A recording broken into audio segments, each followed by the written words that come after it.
Olá, estamos iniciando mais um Raça na TV, o programa que semanalmente traz para você sempre uma personalidade, alguém que está fazendo a diferença na nossa comunidade, no Brasil e no mundo, né? E hoje nós estamos aqui com a doutora Cláudia. A doutora Cláudia, que já esteve aqui num outro programa, numa outra situação, a gente até vai resgatar um pouquinho. Ela é uma das pessoas que trabalha muito com a relação de violência doméstica, ela é uma defensora desse trabalho, ela defende as mulheres, ela tem um trabalho com as mulheres, mas a doutora Cláudia hoje está numa outra condição. Ela é a primeira mulher negra, me corrige depois se eu estiver errado, que preside a Comissão de Direitos Humanos da OAB de São Paulo. Isso para nós é muito importante, da mulher advogada. Então, para nós, foi muito importante, eu que conheço o trabalho da doutora Cláudia, quando eu soube disso, falei, não, eu preciso levá-la no programa para ela falar um pouco mais o que é a Comissão da Mulher Advogada, o que é esse trabalho. Mas antes disso, eu quero resgatar um pouquinho, Cláudia, a sua trajetória na área de defesa das mulheres. Exato. Bom, Maurício Pestana, em primeiro lugar, eu quero agradecer a oportunidade, dizer que as nossas histórias acabam se cruzando também, né? Até porque a minha trajetória, eu sou uma mulher negra vinda do Rio de Janeiro, uma jovem advogada vinda do Rio de Janeiro e chegando a São Paulo no ano de 1997, eu ingresso na UAB, na subcomissão da jovem advogada, que na realidade era uma comissão ligada à Comissão da Mulher Advogada, que foi fundada em 88 como OAB Mulher, tanto que as pessoas ainda reconhecem a Comissão da Mulher Advogada como OAB Mulher. Não é essa 88 que foi o centenário da abolição da escravatura. Exatamente. Que aconteceram muitos eventos, aliás, 88 que surgiu o Guilherme 10, Instituto da Mulher Negra. Ou seja, exatamente. Eu não sabia disso, que coisa interessante. Né? Ela surge com a Constituinte, ou seja, nesse bojo, nesse contexto de inúmeras lutas sociais e de inúmeras conquistas também, nesse contexto marcante. Então eu ingresso na UAB, na política da UAB, quer dizer, na subcomissão da jovem advogada, que é vinculada a essa comissão da mulher advogada, que na verdade ela recebe uma nova denominação, né, da UAB Mulher, e estou lá nessa comissão, e dessa comissão eu começo a minha trajetória no Conselho da Condição Feminina, onde eu conheço a Maria Aparecida de Lai, assim, uma grande mestra. Eva Blay, né? Eva Blay, Sônia Eva Blay era da OAB também. Não, a Eva Blay já era conselheira do Conselho Estadual da Condição Feminina, da USP, do NENGE-USP, mulheres maravilhosas como Zuleika D'Alembert, a magnífica e sempre nossa eterna mestra Sueli Carneiro, Sônia Nascimento, Nilza, Teve uma feminista, vamos ver, teve uma feminista que eu nunca falei isso, aliás, nunca falei isso, não, vou dizer aqui, que fez parte do meu trabalho quando eu comecei como cartunista, e eu ilustrei, eu fiz a capa dela, chamava Irede Cardoso. Você lembra da Irede Cardoso? Pouca gente sabe disso. Aliás, acho que ninguém sabe. É a primeira vez que eu digo isso. Maravilha. Eu fiz a capa do livro da Irede Cardoso, que chamava Os Tempos Dramáticos da Mulher Brasileira. Irede, que acho que chegou a ser até vereadora em São Paulo. Sim, chegou sim. Ela chegou na política. Ela tem um berço maravilhoso de mulheres que fizeram a diferença no Brasil, né? Com certeza, com certeza. E aí, depois de estar na subcomissão da mulher advogada, da jovem advogada, em 2001 eu sou convidada para integrar a executiva da Comissão da Mulher Advogada da Seccional Paulista. Então eu até me sinto assim um pouco desconfortável, porque eu até questiono à época nossa presidente, que era a doutora Maria das Graças Pereira de Mello. Falei, poxa, mas eu sou tão jovem, eu não tenho essa experiência de estar aqui, eu faço qualquer coisa, mas eu não preciso estar na executiva. Ela, precisa sim, Claudinha, você precisa estar na executiva da Comissão da Mulher Advogada. E aí, a partir daí, eu começo a ter uma participação mais intensa, não apenas na política institucional da UAB, mas, sobretudo, junto aos movimentos de mulheres, é um movimento feminista. E aí conheço movimentos maravilhosos como a Marcha de Mulheres, a Marcha Mundial de Mulheres, que são, assim, mulheres muito queridas, que me ensinaram muito, com mulheres sindicalistas, enfim, com mulheres dos mais diversos segmentos que contribuíram de maneira decisiva para a minha formação, não é? Para que eu pudesse compreender nas suas mais diversas dimensões o que é essa problemática, o que é essa questão de gênero agregada à questão racial e, sobretudo, o quanto de opressões e violências nós mulheres sofremos. Então, eu digo que a minha grande escola, para além da política institucional de ordem, foi também a participação nos movimentos de mulheres e também no movimento de mulheres negras, que me ensinou bastante, né? Entidades como Guelé 10, à época Fala Preta, e várias foram assim responsáveis por construir essa minha base de formação, não é? E a participação, sobretudo, de um projeto que eu tenho um carinho imenso, que é o projeto Promotoras Legais Populares, que esse ano, eu comecei em 99 no Promotoras Legais Populares, e esse ano eu completo 20 anos de participação contínua e ininterrupta enquanto formadora nesse processo. Eu queria que você falasse um pouco desse projeto. projeto. É um projeto muito bacana. Eu conheci lá em São Mateus, né? Eu sou de São Mateus, eu fui criado ali, que é a Zona Leste, a periferia da cidade de São Paulo. E aí eu conheci o projeto, porque tinha algumas monitoras que eram do Guelé 10. Sim. E aí eu conheci, e eu queria que você falasse, que eu falei, nossa, que coisa bacana que está sendo feita e tal. E eu não sabia que você estava lá há tanto tempo, né? Sim, há 20 anos. Nesse ano, nós completamos 20 anos de promotoras legais junto ao Guelé 10. Eu lembro que nós íamos lá para São Mateus, nessa época em que você estava também. O que é o Promotoras Legais Populares? O Promotoras Legais Populares, ele tem início a partir de uma iniciativa de mulheres que, se não me engano, no Peru, elas têm, essas mulheres, nesse contexto, elas já faziam formação de lideranças de mulheres nas periferias para que elas pudessem fazer intervenções e estratégias de advocacy, e essa ideia de Guelé 10, do Peru, ela é incorporada por 3 organizações não governamentais brasileiras: a União de Mulheres, o Guelé 10 e a Temis, no Rio Grande do Sul. Guelé 10 e União de Mulheres, né, aqui em São Paulo, e Temis, no Rio Grande do Sul.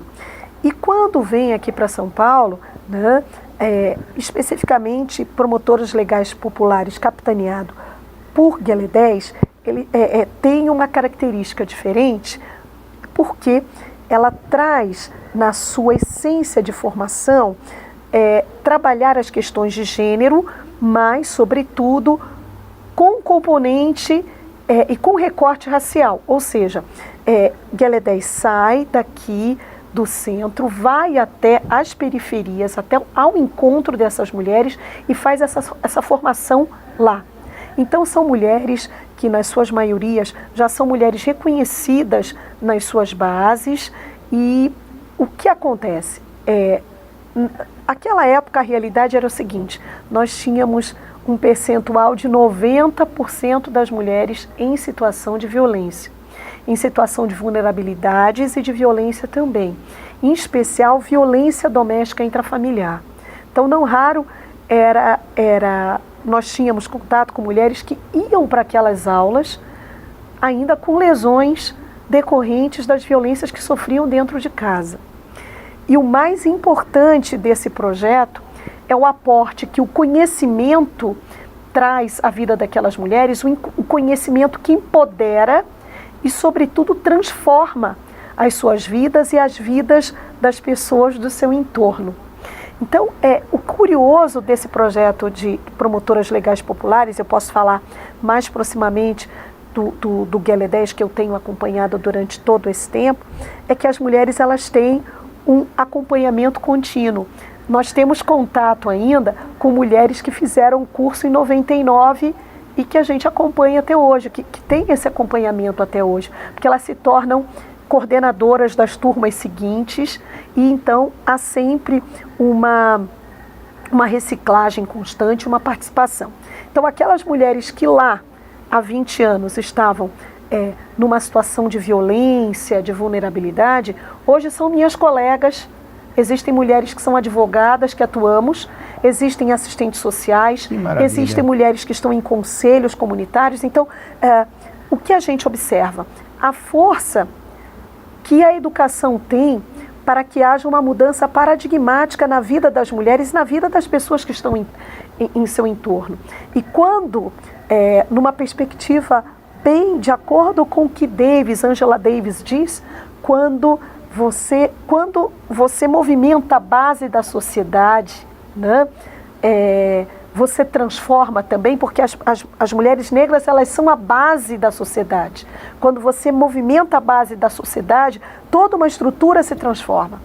Então, eu digo que Promotoras Legais Populares de Guelé-10 é um case de sucesso, porque faz exatamente isso. Muda, não é, a base da sociedade, porque muda. Por que se transforma a base da sociedade? Porque as vidas dessas mulheres são transformadas. Então, isso fantástico. Aí é sensacional. O projeto é fantástico. É maravilhoso. Falando um pouco disso, falando de sociedade, falando um pouco do social, falando dessas mulheres, e ainda nós vamos chegar na posição que a senhora ocupa hoje, doutora, eu queria que a senhora me falasse também mais sobre Elas por Elas na Política, porque Elas por Elas na Política, que a senhora presidiu, que também é uma organização, tinha, eu acredito que ainda tem como foco, a participação da mulher na política. Porque também não basta só, já que você tem um trabalho social, você está na periferia, para você transformar também, você tem que entrar para a política, né? Eu queria que a senhora me falasse sobre isso. O que acontece? Eu acho que tudo isso aconteceu ao mesmo tempo, né? Eu era uma jovem advogada recém-chegada do Rio de Janeiro, então eu começo na UAB, da UAB para o Conselho, na UAB, no Conselho, entre o Conselho e a UAB, eu conheço a Elas por Elas na Política, não é? Elas por Elas na Política é uma iniciativa que teve como inspiração a Emily's List, que era uma iniciativa americana, não é? E que a Emily's List inspirou a Vital Voices Global Initiative, uma iniciativa global que que tinha como objetivo valorizar as vozes das mulheres e as suas ações enquanto transformadoras das suas vidas e da sociedade, ou seja, tudo muito conectado ao que já se fazia com Guelé-10, com todas essas outras participações. E a Elas por Elas na Política, ela vem aqui para o Brasil em 99 e ela tem como objetivo dar essa formação para mulheres que desejavam participar da vida político-partidária. Por quê? As mulheres, o mundo da política partidária nunca foi um universo, um espaço pensado para as mulheres. Sempre foi e ainda é. Apesar de mudanças, o espaço ainda predominantemente masculino. E as mulheres, quando elas iam para esse espaço da política, elas iam muito sem ferramentas.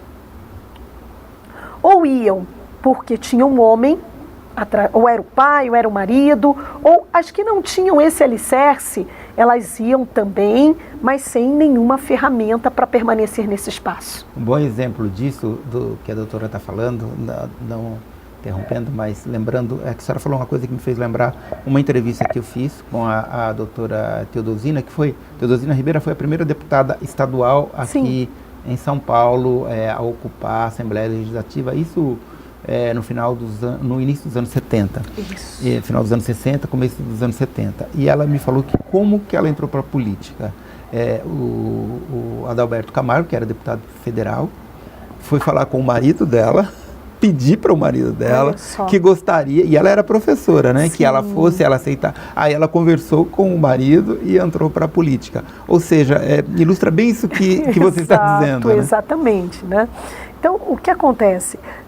A Elas por Elas, ela veio dar esse aporte de conhecimento para que as mulheres pudessem, de maneira qualificada, criar essa relação de pertencimento e potencializarem as suas candidaturas, as suas atuações enquanto parlamentares no espaço político partidário. Então a gente realizou uma série de workshops, dentre esses workshops e oficinas, a gente tinha oficinas de contato com a mídia, de como realizar a sua plataforma de campanha, como estruturar e planejar a sua campanha, a parte financeira da sua campanha, e outra, o que significava aquele cargo que ela iria ocupar, quais seriam as suas atribuições, enfim, todo esse conjunto de coisas, ou seja, para quem ela iria falar, o que ela deveria construir na sua plataforma de campanha e na sua atuação. Ou seja, tudo isso. E né? Apoiou vários eventos, eu mesmo participei de alguns eventos que foi apoiado pelo Eras por Eras na Política. Um deles foi muito importante, foi um seminário que falava sobre o tráfico internacional de pessoas, né? Exato. E com grande foco nas mulheres e no tráfico interno, que é um outro trabalho da senhora, né? Sim, que a gente já fez um exatamente. programa aqui especial sobre isso, mas eu queria que a senhora falasse um pouco também disso, Exato. porque a doutora Cláudia realmente, ela é uma pessoa que esteve e sempre está envolvido em tantas frentes, que fica difícil a gente, como vimos aqui, um programa só falar. Agora hoje estou pincelando para chegar hoje. Ela está presidindo, já houve a posse? Então, a posse solene da comissão vai acontecer no próximo dia 25, na nossa reunião de conselho. E também no dia 25, depois da posse, nós teremos um outro evento, que é o Cine Debate, onde nós vamos discutir aí, vamos debater o filme Mexeu com Uma, Mexeu com Todas. Tá, mas vamos falar um pouquinho sobre essa questão do tráfico de pessoas. Exatamente. A senhora, aqui também é uma coisa que a senhora esteve à frente e que é um problema ainda muito grave no Brasil. Exato, exatamente. Bom, o tráfico de pessoas, como você mesmo disse, é um problema gravíssimo no Brasil e no mundo. Não é? É uma problemática global. E é uma problemática global, e para nós se torna ainda mais sério porque há um enfoque muito maior no tráfico externo ou internacional do que no tráfico interno. Então, enquanto nós estamos conversando aqui, quantas mulheres e quantas pessoas que integram esses chamados grupos vulneráveis ou social historicamente construídos, dentre os quais o nosso povo negro está sendo aí objetificado e sendo aí vítima desse tráfico humano. Então é uma preocupação muito grande nossa, porque aonde deixam de existir e de incidir políticas públicas de educação, de saúde, de trabalho, emprego, não é? Políticas econômicas, políticas sociais, há um campo vasto para que o tráfico humano esteja instalado. Ou seja, é uma coisa tão absurda que em pleno século XXI as pessoas são comercializadas, são vendidas como se mercadorias fossem. Só para sintetizar, o tráfico de pessoas é um grande comércio de vidas humanas. Lamentavelmente é isso. Meu Deus. Bom, vamos entrar agora na comissão da mulher advogada, na qual a senhora preside. Antes de mais nada, é importante dizer que também, eu acho que pela primeira vez, a informação que eu tenho, vocês terão 4 comissões importantíssimas e todas com mulheres à frente. Sim, né? sim. A Comissão da Mulher, advogada. A Comissão da Mulher, a Comissão de Direitos Humanos, a Comissão de Igualdade Racial, a Comissão de Diversidade Sexual. Então, nós temos aí 4 comissões estratégicas na OAB, importantíssimas, presididas por mulheres. Mas nós temos, assim, dentro, muito importante a gente dizer isso, que dentro da estrutura da OAB hoje, nós temos 50% das comissões presididas por mulheres. E no quadro da OAB, no quadro de conselheiros da OAB, nós temos mais de 30% de vagas ocupadas por mulheres. Nós temos um conselho, salvo engano, acho que de 160 conselheiros. Desses 160 conselheiros, nós temos 68 mulheres. E dessas 68 mulheres, nós temos 9 mulheres negras.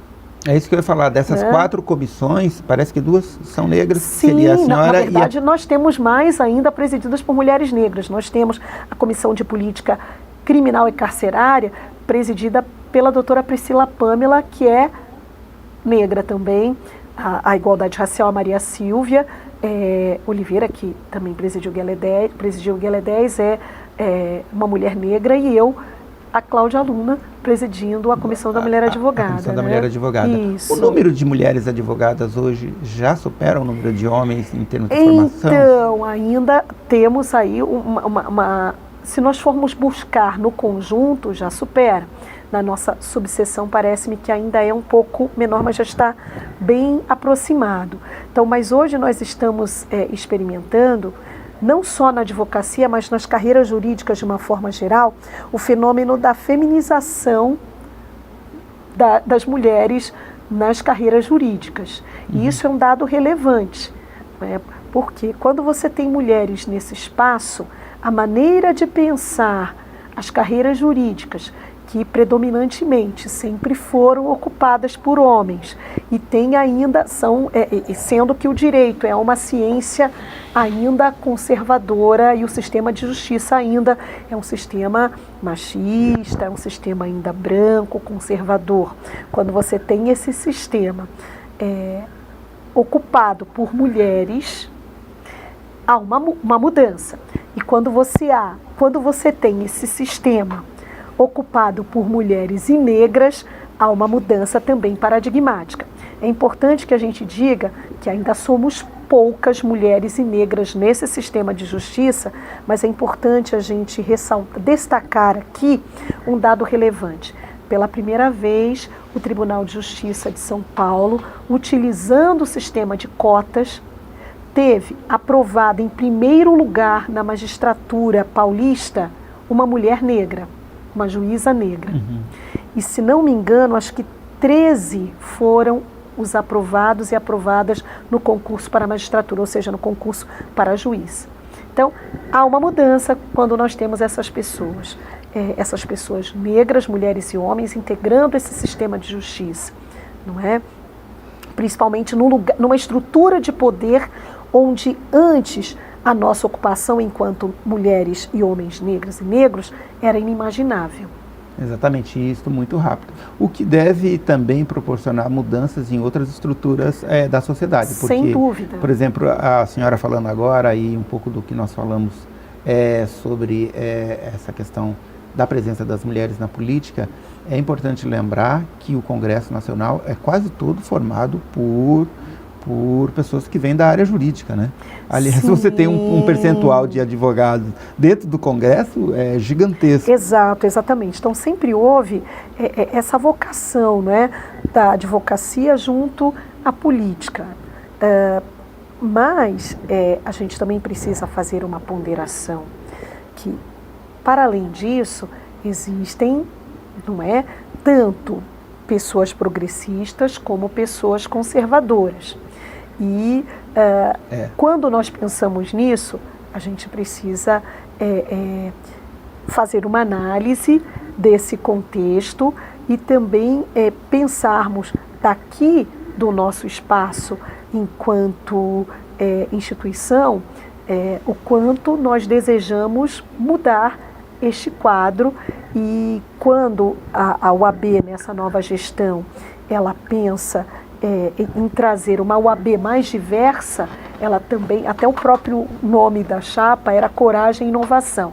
Ela pensa em inovar com coragem, até no sentido de repensar essas estruturas um pouco mais conservadoras, a partir de repensar a sua própria estrutura interna. Hoje, as mulheres da área jurídica de mais alto posto seria a Raquel Dodge, que é a procuradora, e a ministra do Supremo, que é a... Sim, nós temos a Rosa Weber, temos a Carmen Lúcia, no Supremo Tribunal Federal.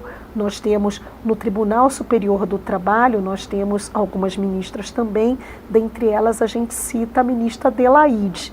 A ministra Adelaide tem uma história magnífica que, inclusive, ela veio da própria advocacia e também ela foi empregada doméstica. É uma mulher negra. Não, ela não é uma mulher negra. É isso que eu ia perguntar. Negra. Existe uma mulher negra nesse patamar, a não ser essa aqui de São Paulo? Existe a desembargadora Hilma, uma mulher negra, presidindo o Tribunal Regional do Trabalho na 2ª Região.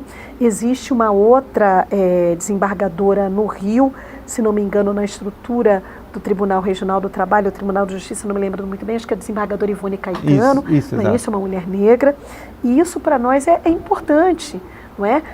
Isso gera para nós, mulheres negras, uma questão fundamental, que é a questão da representatividade. Quando uma mulher negra enxerga ou se vê numa outra mulher negra que se encontra nesse espaço estratégico de poder, qual é a mensagem que se tem?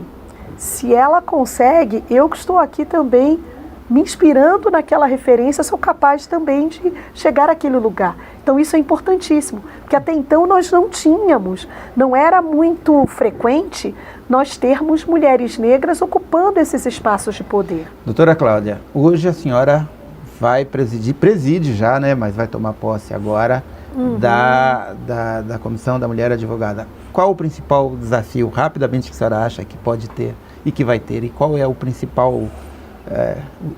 qual a sua principal plataforma? Eu acho que a principal plataforma é fazer com que as advogadas, todas as advogadas, em especial as advogadas negras, consigam protagonizar, não apenas na sua atuação, nas suas atuações enquanto mulheres advogadas, mas que possam ter um protagonismo em espaços estratégicos na sociedade também, em conselhos, em outros espaços, e pensar nisso também, pensar que essas mulheres, essas advogadas possam ocupar futuramente espaços de poder dentro da própria OAB. Maravilha. E fora da OAB também. Maravilha. Eu estive aqui com a doutora Cláudia Luma, ela que agora preside aqui na OAB-SP, na OAB aqui de São Paulo, a Comissão da Mulher Advogada.